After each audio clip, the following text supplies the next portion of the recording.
So the idea for this project came from to find out how a community in which you have different drivers of violent extremism can stay resilient and peaceful over time.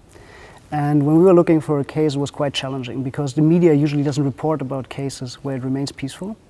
So the idea for the case of Bahrain came from my personal professional experience working with an NGO on human rights in the region.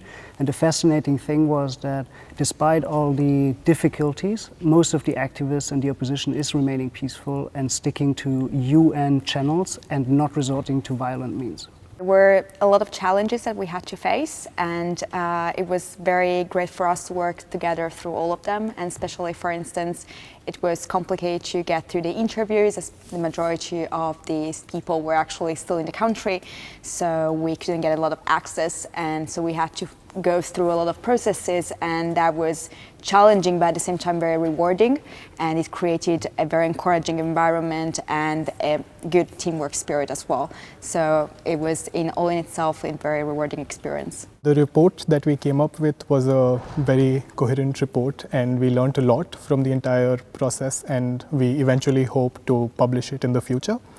And the other aspect of this was it really helped us to look at how the thesis system works and how we can eventually look at the master's thesis methodologies, look at interviews, how to approach these interviews and so on. So it did not just help us develop knowledge about the topic, the organization, help with networking in that organization, but it also helped a lot in developing a better coursework for ourselves for the future.